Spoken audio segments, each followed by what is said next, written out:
Apa kata Allah Subhanahu wa taala? Inna salata tanha 'anil fahsya wal munkar. Para ulama menjelaskan seharusnya orang-orang yang salat adalah orang-orang yang paling berhati-hati, orang-orang yang paling sedikit dengan dosa dan maksiat. Seharusnya, karena Allah berjanji ketika seseorang menegakkan salat, maka buah yang akan dia peroleh adalah dibantu oleh Allah Subhanahu wa taala untuk tercegah dari perbuatan keji dan mungkar. Dan Allah Subhanahu wa taala tidak akan pernah mungkin berbohong. Oleh karena itu para ulama mengatakan jika salat-salat kita yang berbulan-bulan, bertahun-tahun, puluhan tahun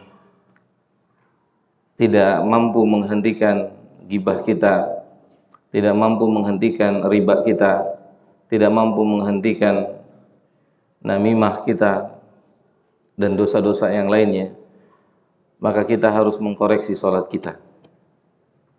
Kita semua harus mengkoreksi salat kita dari A sampai Z. Karena Nabi atau karena Allah Jalla Dzikruhu Subhanahu wa taala telah memberikan garansi siapa yang mendirikan salat, maka garansinya apa jemaah? Tanha 'anil fahsya wal munkar. Tapi jika salat kita enggak mampu membuat mata ini terjaga, jika salat kita enggak mampu membuat lisan ini terjaga, jika salat kita enggak mampu merubah cara mencari rizki kita dari yang haram kepada yang halal dan seterusnya, maka di antara langkah yang harus kita lakukan segera mengevaluasi salat kita. Dari mulai niat, dari mulai maksud dan tujuan kita salat dan seterusnya dan seterusnya. Demikian juga dengan menuntut ilmu jamaah. Dengan menuntut ilmu, dikatakan oleh Syekh Saleh Utsaimin hafizahullah taala, jika kita melihat diri kita sebagai seorang penuntut ilmu, sebagai orang yang diberikan kesempatan oleh Allah Subhanahu wa taala untuk hadir di dalam majelis-majelis ilmu, tapi kita tidak melihat perubahan dalam diri kita kecuali hanya perubahan fisik, maka kita pun harus mengevaluasi diri-diri kita. Karena para ulama mengatakan perubahan yang akan dihasilkan oleh sebab menuntut ilmu itu akan terlihat pada matanya, akan terlihat pada telinganya, akan terlihat pada lisannya, akan terlihat pada tangannya hari ini sebagai pengganti lisannya di media-media sosial. Dan kemudian jemaah yang dimuliakan oleh Allah Subhanahu wa taala, berikutnya ana mengucapkan pada antum banyak-banyak terima kasih. Semoga Allah taala berikan antum ilmu yang bermanfaat. Semoga Allah berikan kita semua ilmu yang bermanfaat. Karena pemandangan yang luar biasa, antum sudah mulai mendekat dalam majelis ilmu. Sebagaimana dikatakan juga oleh Fadilatul Syekh Saleh Al-Utsaimin hafizahullah taala, ilmu itu tidaklah diperoleh hanya dengan kepintaran ataupun kecerdasan. Karena jika ilmu itu mengandalkan kepintaran dan kecerdasan, maka hanya akan menghasilkan manusia-manusia yang cerdas. Manusia-manusia yang cerdas, hafalannya cepat, bacanya bagus, dan seterusnya.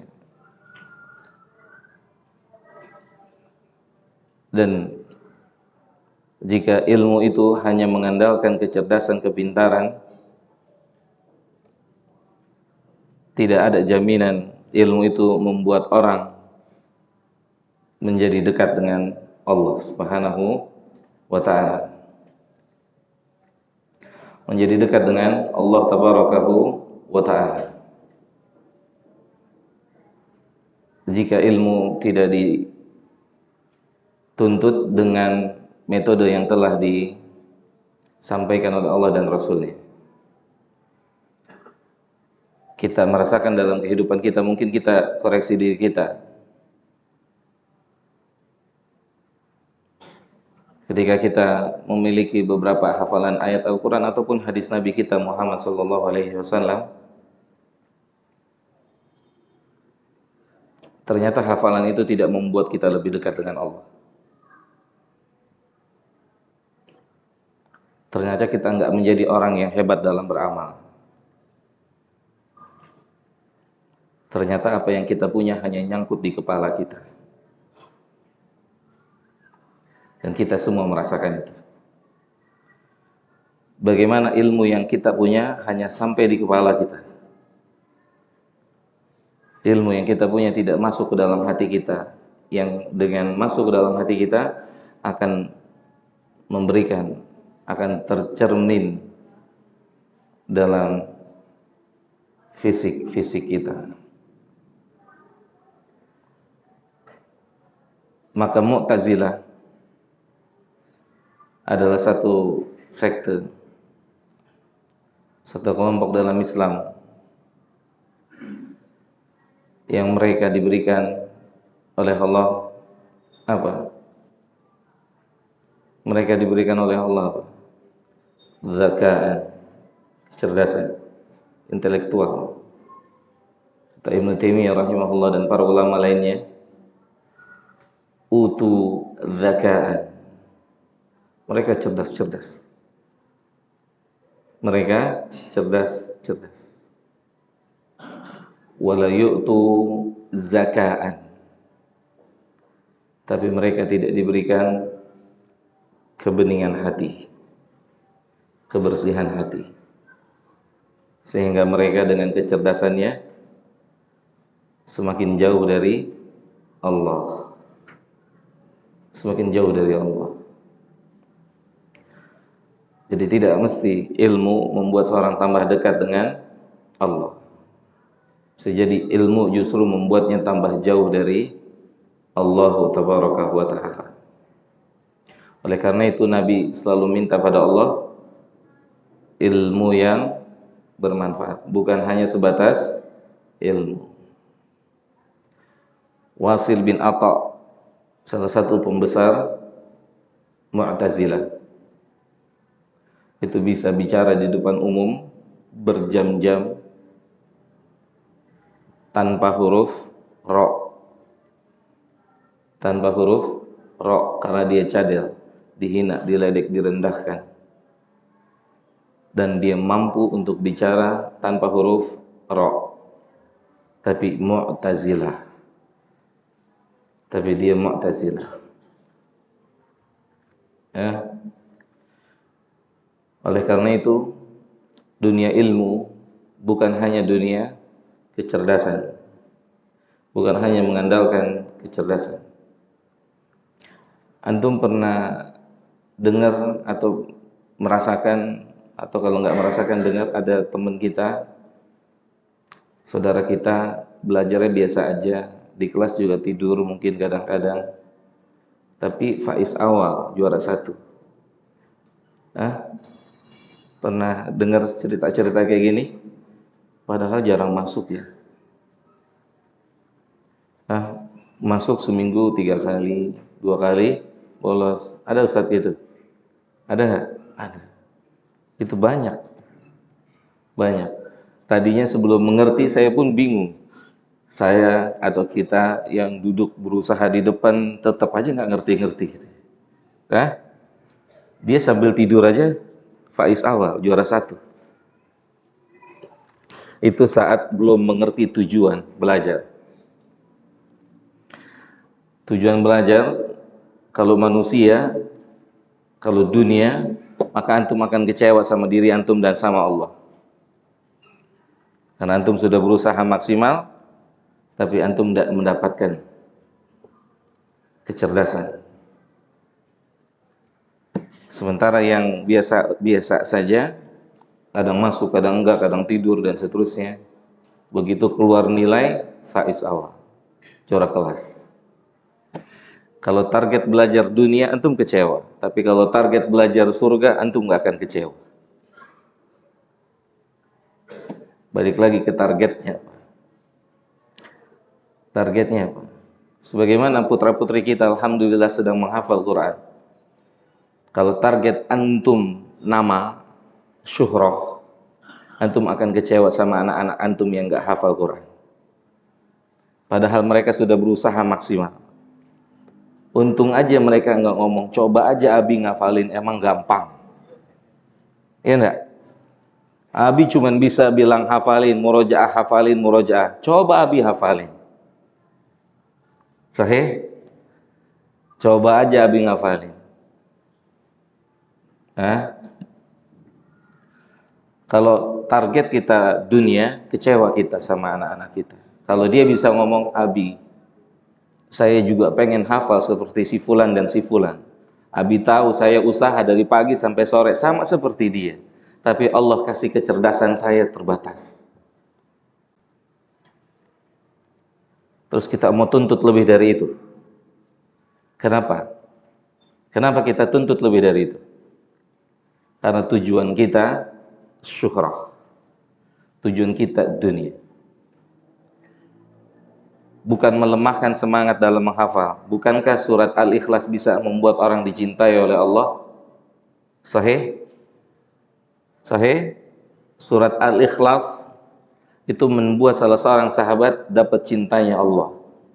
Gimana antum hafal Al-Baqarah tapi jadi musuhnya Allah?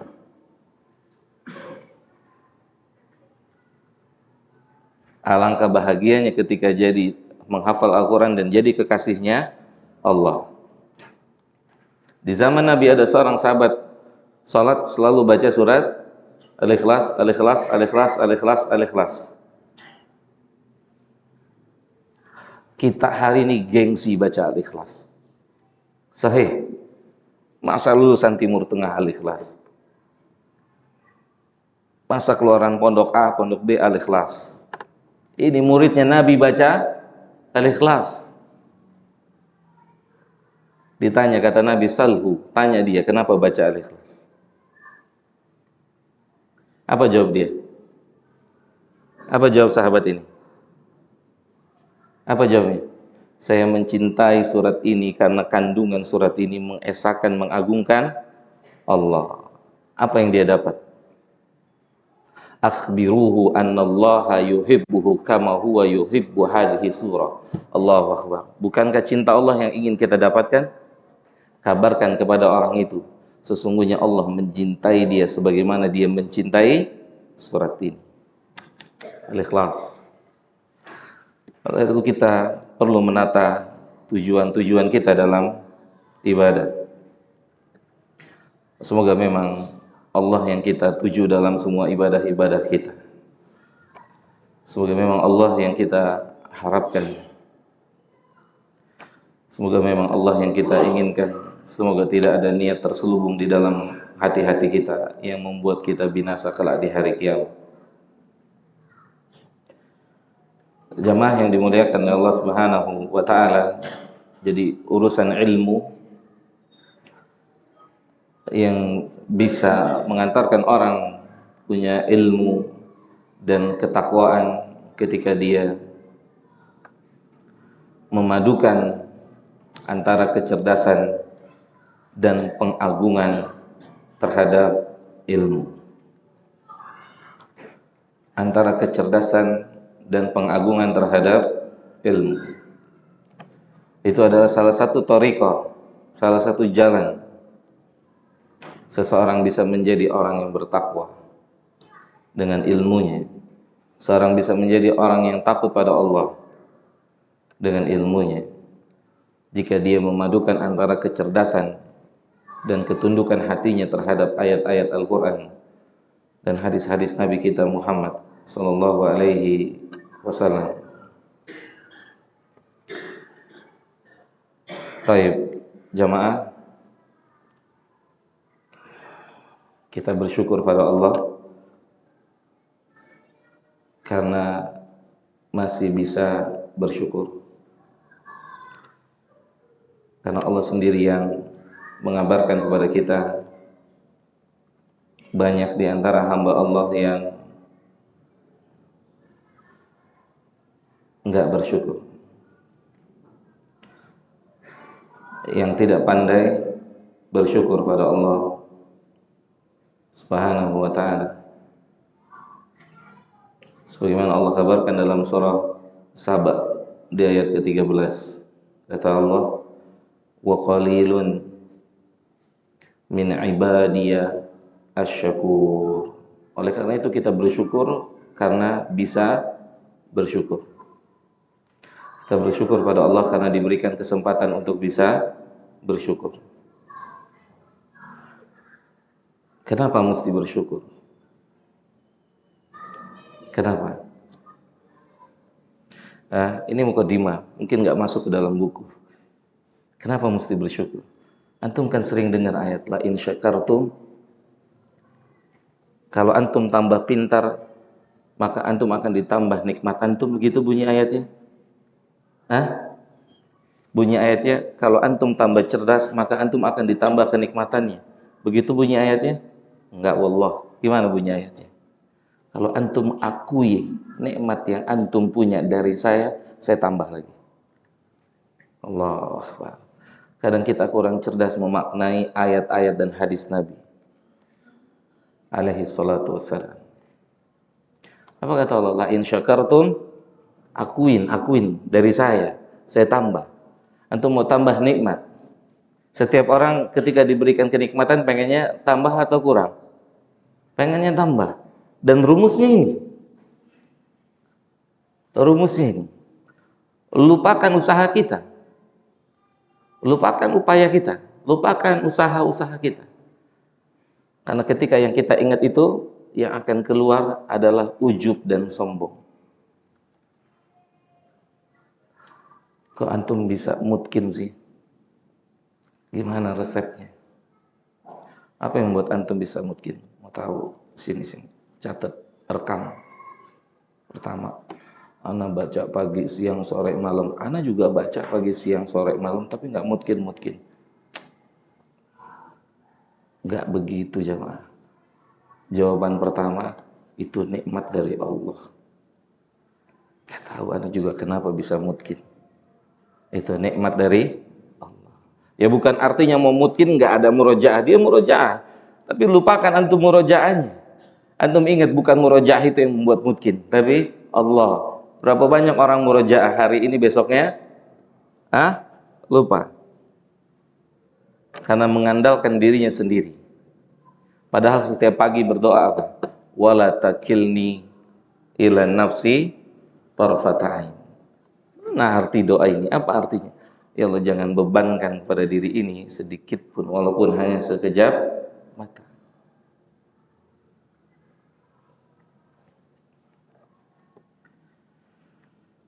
Oke, kita bersyukur karena bisa bersyukur, dan kita berharap dengan ungkapan syukur Allah berikan kepada kita tambahan kenikmatan.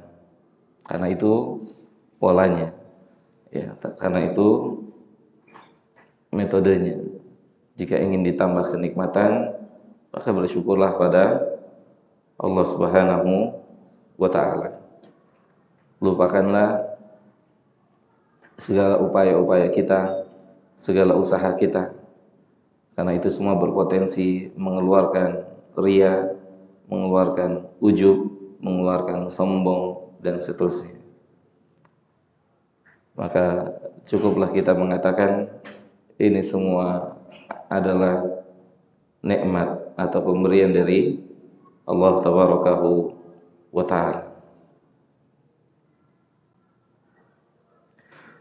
Kita akan masuk ke dalam buku kita, dan tentunya sebelum kita masuk, sebagaimana arahan daripada Allah dan Rasul-Nya. Allah mengatakan atau Nabi mengatakan di dalam hadis, ihris ala ma yanfa'uka, berusahalah untuk memperoleh apa yang bermanfaat. Kita semua sudah berusaha, kita semua sudah datang, ya, kita semua sudah datang, kita semua sudah hadir di masjid ini. Ini usaha kita, ini upaya kita. Wala ta'jaz, dan jangan lemah, jangan lemah, karena kita punya senjata. Jangan pernah minder, karena kita punya kekuatan. Jangan pernah lihat pada isi kepala kita. Itu dikatakan oleh Nabi, jangan minder, jangan lemah, usaha. Terus berikutnya Nabi bilang apa? Hah? Setelah itu Nabi bilang apa? Ada yang tahu hadis ini? Setelah itu Nabi bilang, wasta'in billah. Ini, maka kita minta tolong, jangan lupa minta tolong sama Allah. Wasta'in billah. Karena bukan kecerdasan yang membuat kita bisa dapat ilmu, tapi pertolongannya Allah. Kalau hanya mengandalkan kecerdasan, maka dia akan menghasilkan kecerdasan, tidak menghasilkan ketakwaan. Kita minta tolong sama Allah, semoga Allah menghargai upaya-upaya kita, sehingga Allah memberikan buat kita ilmu yang bermanfaat.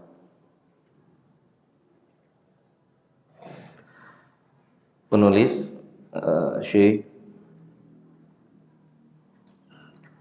Utsaimin rahimahullah dalam syarah usul salasah ini, beliau menukilkan perkataan Imam Ibnu Qayyim al-Jauziyah rahimahullahu ta'ala tentang jihad nafs, yaitu jihad jiwa. Ada 4 tingkatan, dan kita masuk pada tingkatan yang kedua. Setelah tingkatan yang pertama, beliau katakan agar seseorang bersungguh-sungguh untuk belajar ilmu agama, untuk belajar ilmu agama. Bersungguh-sungguh mencari majelis, yang majelis itu mampu merubah hidup dan kehidupannya.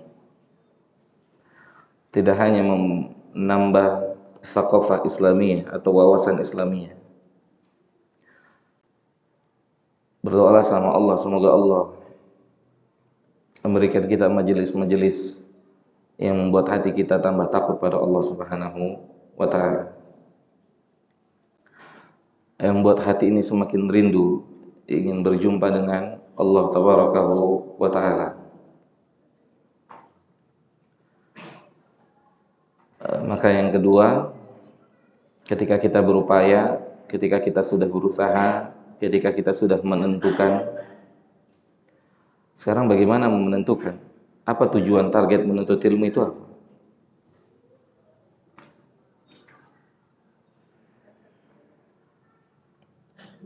Hah? Apa targetnya? Semua orang punya target, dan targetnya menentukan bagaimana dia menuntut ilmu.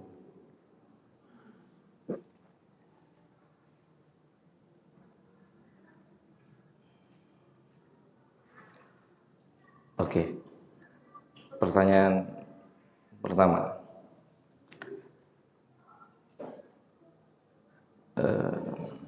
Apa tanda keberhasilan seorang penuntut ilmu?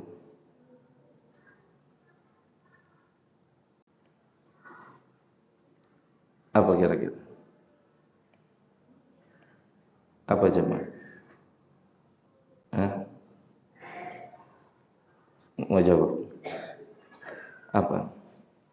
Prestasi apa yang menunjukkan dia sebagai penuntut ilmu yang berhasil? Apa aja? Susah ya? Susah apa? Ilmu amal. Mengamalkan ilmu. Oke. Kita di target pertama dulu. Target pertama. Ilmu membuat dia diridhoi oleh Allah, masuk surga. Ilmu, oke. Apa yang membuat para nabi dan rasul dimuliakan oleh Allah? Karena dia punya ilmu, dan ilmunya jadi jembatan antara dia dan Allah. Jadi dia semakin dekat dengan Allah. Oleh karena itu, siapapun yang mengambil jalannya para nabi dan rasul, mereka orang yang dimuliakan. Karena pada hakikatnya membuat jembatan antara seseorang dengan Allah. Maka hakikat kapan kita pantas untuk selebrasi dengan prestasi ilmu kita? Di dunia? Enggak, wallah. Wallah enggak, bukan di sini. Di sini enggak ada selebrasi. Di sini enggak ada selebrasi. Antum pernah dengar enggak Abu Bakar selebrasi ketika Nabi bilang antum di surga? Abu Bakar bikin selamatan enggak? Ini prestasinya bukan prestasi kaleng-kaleng. Prestasinya apa? Prestasinya apa? Surga. Nabi pernah bilang gitu kan? Antum di surga. Setelah dapat prestasi ini, Abu Bakar bikin selamatan? Abu Bakar bikin pengumuman? Wallah enggak. Wallah enggak. Karena hakikat prestasi besok masuk surga atau tidak. Hakikat prestasi itu.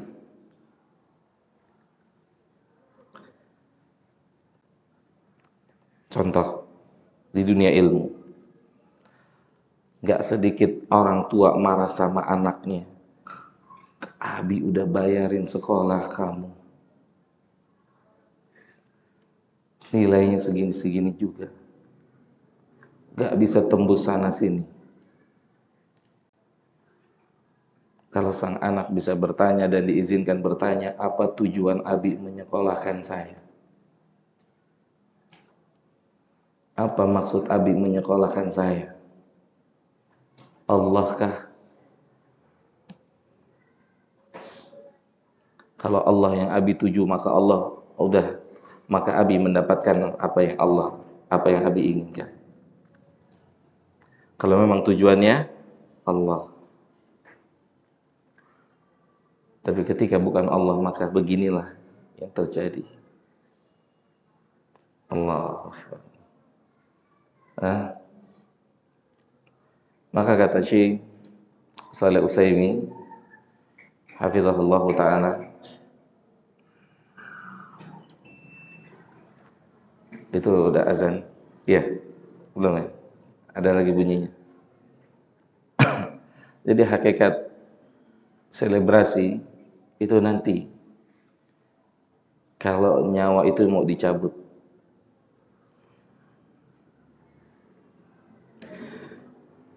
Baru di situ kita bisa selebrasi. Kalau memang ternyata dimudahkan keluar nyawa kita. Mohon izin, terlalu cepat selebrasi salah satu awal yang bisa bikin gagal. Ya enggak? Kita ambil contoh deh. Beberapa contoh. Gara-gara selebrasi duluan, nggak taunya golnya dianulir. Iya enggak? Itu dekat jaraknya dengan kita. Itu dalam dunia olahraga. Dalam dunia ilmu, kalau antum selebrasi duluan, sudah merasa sudah punya ilmu, maka setelah itu antum tidak akan lagi datang ke dalam majelis ilmu. karena antum sudah berprestasi. Menganggap prestasi itu adalah sebagai sebuah pencapaian. Itu nasihat yang selalu disampaikan oleh para ulama kita kalau kita sedang daurah. Apapun prestasi yang antum dapatkan di dunia ilmu, gelar apapun yang antum dapatkan di dalam dunia ilmu, tetap tempatkan posisi antum sebagai penuntut ilmu. Jangan posisikan diri antum sebagai ahlul ilmu. Allahu Akbar. Allahu Akbar. Syekh Albani pernah menempatkan dirinya ahlul ilmu? Wallah enggak. Apa kata Syekh Muhammad Nasiruddin Al-Albani? Ada yang meragukan keilmuannya? Antum tahu, tiga ruangan ini kurang enggak, lebih dari ruangan ini. Kata Fadilatul Syekh Ziyad Al-Abbadi hafizahullah ta'ala, salah satu pengisi daurah di Malang kemarin, rumahnya sebelahan sama Syekh Muhammad Nasiruddin Al-Albani. Jadi kami banyak dapat cerita tentang Syekh Muhammad Nasir Al-Albani. Rumahnya sebelahan. Lebih besar dari ruangan ini 3 kali itu maktabah perpustakaannya Fadilatul Syekh Ali Hasan Al-Halabi rahimahullah. Muridnya Syekh Al-Albani. Bagaimana perpustakaannya Syekh Albani? Perpustakaannya 3 kali lebih ini. 3 kali. Dan perpustakaannya beda dengan perpustakaan kita. Perpustakaan kita, bukunya kan teratur. Tuh, teratur. Teratur itu menandakan buku itu nggak dibaca. Sahih? Nggak ada antum datang ke rumah ustadz, ke rumah ulama, buku itu berantakan sana sini buku. Antum datang ke rumah ustadz atau antum datang ke rumah ulama berkunjung, itu bukunya ngaco. Sini buku, sana buku, sini buku, nggak tertata. Kalau antum dapat video perpustakaan Syekh Muhammad Nasiruddin Al-Albani, itu bukunya begini di atas meja. Di atas meja bukunya meningkat. Cuma ada ruangan sedikit buat dia baca. Ini bukunya di sini, bukunya di sini.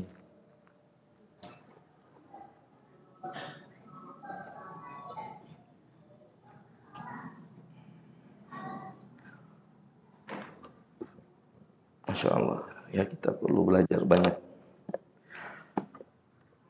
Ya.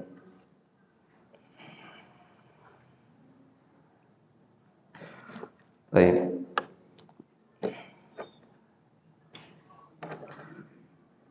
Kita masuk pada pembahasan. Beliau Syekh Utsaimin mengatakan, setelah antum tahu, sebelumnya gini. Antum tahu ada seorang ulama datang berguru kepada ulama di masa tabi'in. Seorang ulama datang nemuin ulama.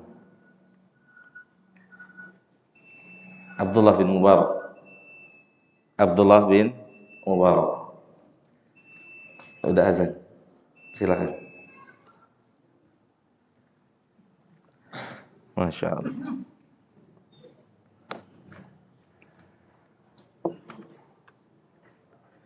Salam. Sehat. Alhamdulillah. Baik. Masya Allah.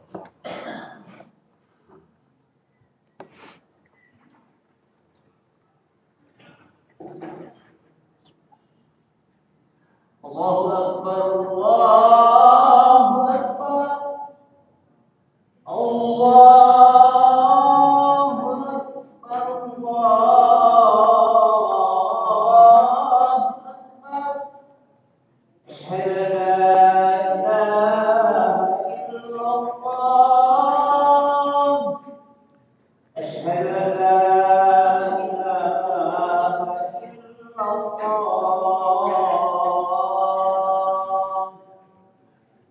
أشهد أن محمدا رسول الله. أشهد أن محمدا رسول الله.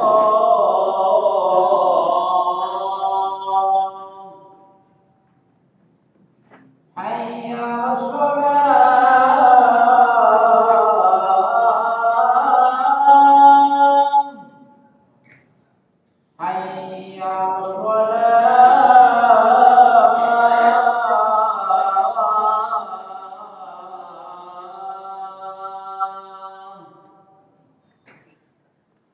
حي على الفلاح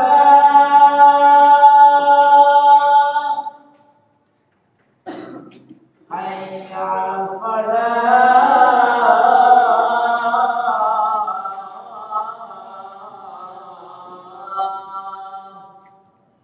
الله أكبر الله أكبر لا إله إلا الله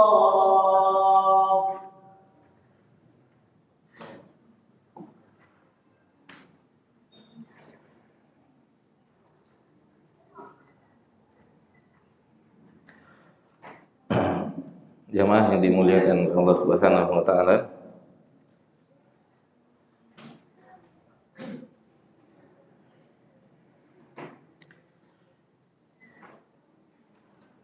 Kendala kita, di antara kendala kita di dalam dunia ilmu adalah apa? Di antaranya apa? Kendala kita dalam dunia ilmu.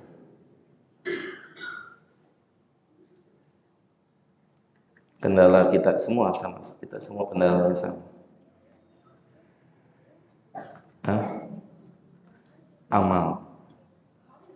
Sahih. Kendala di antara kendala-kendala dalam dunia ilmu adalah amal.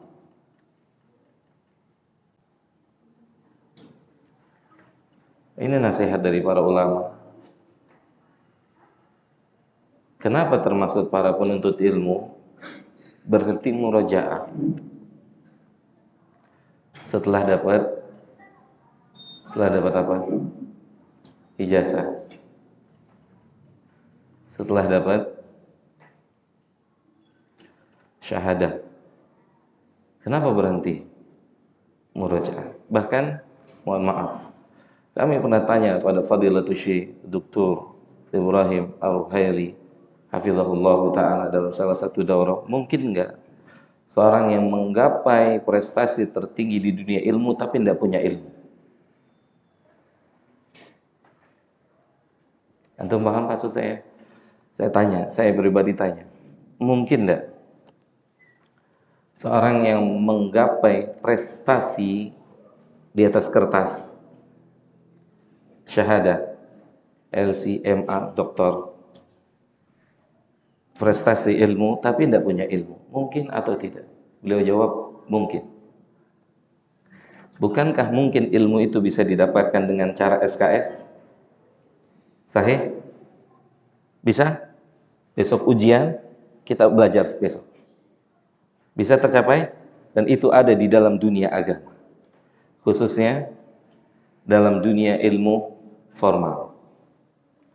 Siapa yang bisa nandingi Fadilatul Syekh Al-Albani rahimahullah dalam mutolaahnya sehari 20 jam? Siapa yang bisa nandingi? Apa yang akan dia dapatkan setelah itu? LC, MA, doktor? Wallah, enggak. Tapi siapa yang bisa nandingi? Apa yang buat Fadilatul Syekh Abdul Aziz bin Baz rahimahullah itu panggil beliau? Untuk apa? Untuk apa?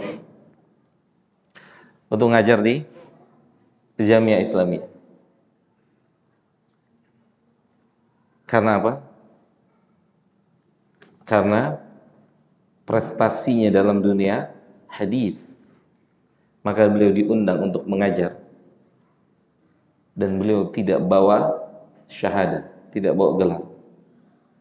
Antum melihat kibar ulama di masa kita hari ini tiga-tiganya tidak punya gelar.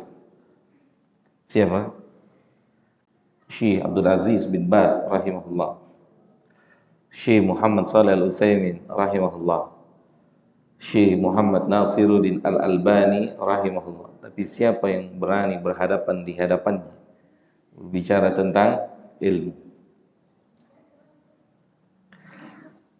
Siapa yang bisa berprestasi sebagaimana prestasinya. Apa prestasinya? Hah? 3 ruangan ini isinya kitab semua. 3 ruangan ini isi apa? Kitab semua.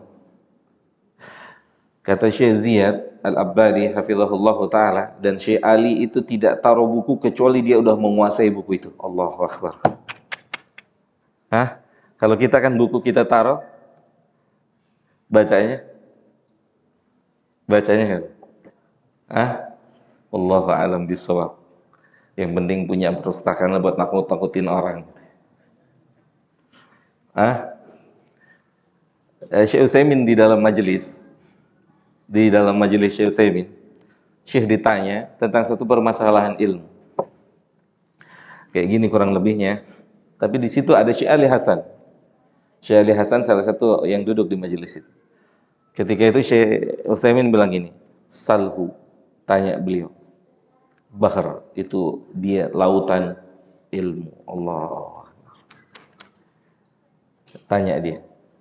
Bahr, lautan ilmu. Itu persaksian dari ulama untuk ulama. Salhu.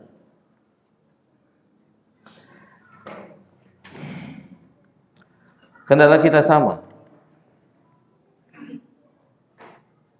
yaitu amal.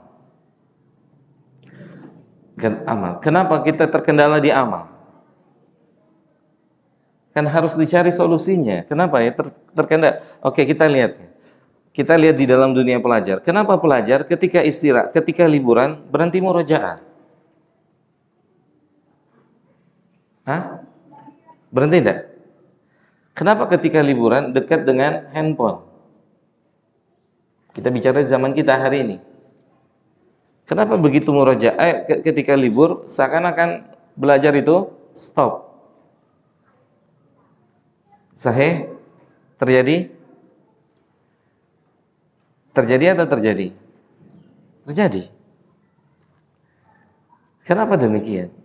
Apa yang perlu dikoreksi? Bagaimana cara mau koreksi? Kenapa sesudah libur seolah-olah libur belajar merdeka? Bukankah banyak pelajar lupa akan hafalannya sesudah hafal? Banyak enggak? Pelajar lupa hafalannya karena sudah sampai targetnya. Dia merasa targetnya sudah sampai.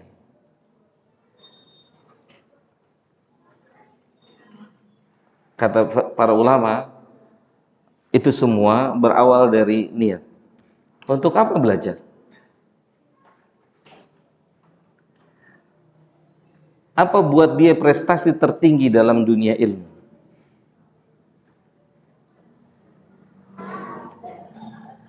Gitu. Kenapa selesai belajarnya? Apakah syahadah atau ijazah yang di atas kertas itu pertanda kita telah selesai belajar? Padahal kita sering dengar belajar sampai mati. Kenapa kita berhenti belajar?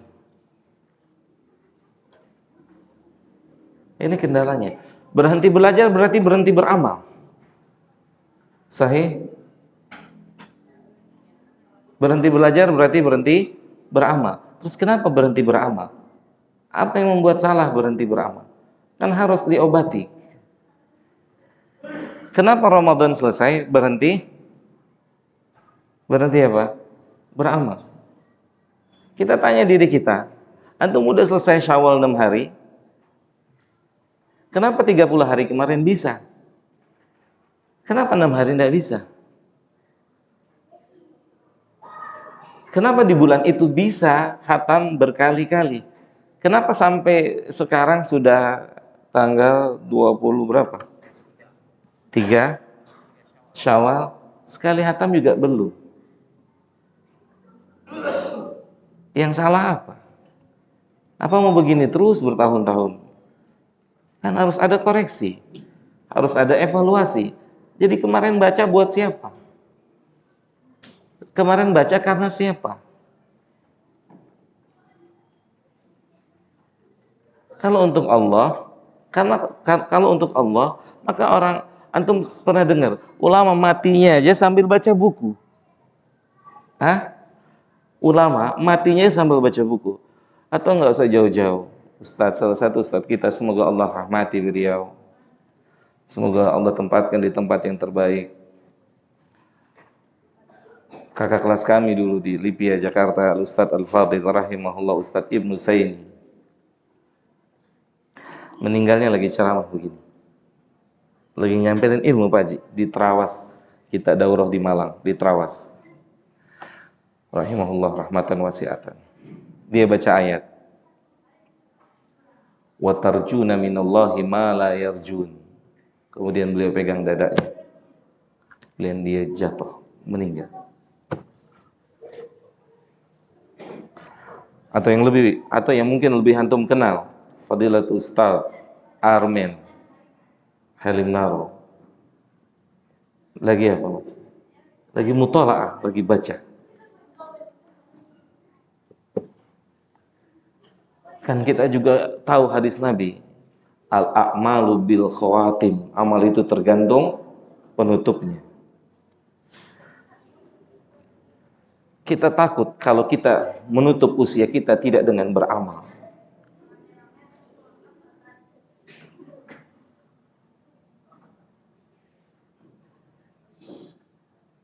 Itu yang kita kenal. Bagaimana di kalangan para ulama. Syekh Abdurrahman As-Sa'di rahimahullahu ta'ala itu lagi sakit keras. Sakit, dokter bilang jangan nulis, jangan baca, jangan nulis. Di tempat tidur.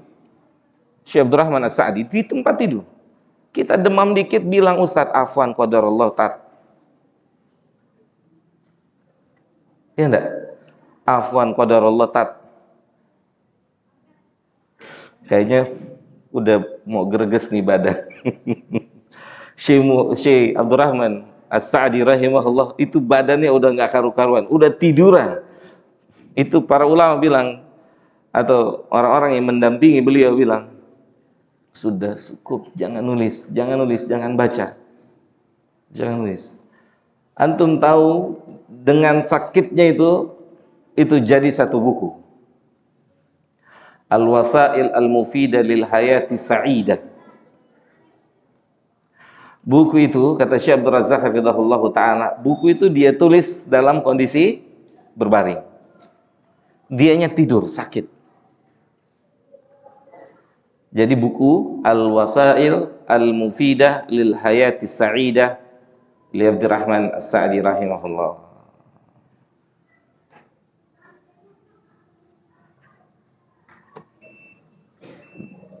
Gitu. Cukup sampai di sini, mudah-mudahan bermanfaat insyaallah buat kita semua.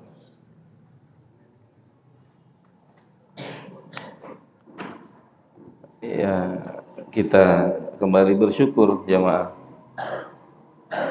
kepada Allah atas nikmat bisa menyelesaikan kajian ini.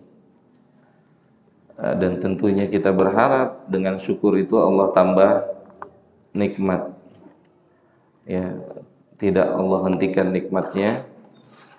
Kita berharap karena kita mengimani tambah nikmat itu asalnya dari bersyukur.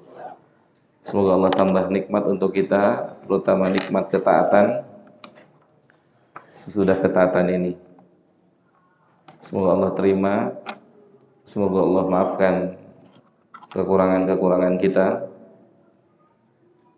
Semoga Allah berikan kalimat la ilaha illallah untuk kita semua sebelum meninggalkan dunia ini. Semoga Allah mudahkan proses keluar nyawa kita. Semoga Allah bantu kita untuk menjawab pertanyaan mungkar dan nakir. Dan semoga Allah jadikan kubur kita menjadi taman-taman surga. Dan semoga Allah jalla dzikruhu mudahkan proses melewati siratul mustaqim. Dan semoga Allah jalla dzikruhu jauhkan kita semua dari siksa kubur dan siksa api neraka. Semoga Allah jalla dzikruhu tempatkan kita di surga firdausnya bersama para nabi, siddiqin, syuhada dan salihin. Semoga Allah izinkan mata kita semua bisa melihat keelokan dan kesempurnaan wajahnya Allah di surga kelak. Semoga tidak ada di antara kita yang tercecer di nerakanya Allah Subhanahu wa taala. Semoga Allah ampuni dosa-dosa kedua orang tua kita, guru-guru kita, dan kaum muslimin, kaum muslimat lainnya. Amin ya rabbal alamin. Wa sallallahu ala nabiyyina Muhammadin wa ala alihi wa sahbihi ajmain. Subhanakallahumma wa bihamdika asyhadu an la ilaha illa anta astaghfiruka wa atubu ilaika. Assalamualaikum warahmatullahi wabarakatuh.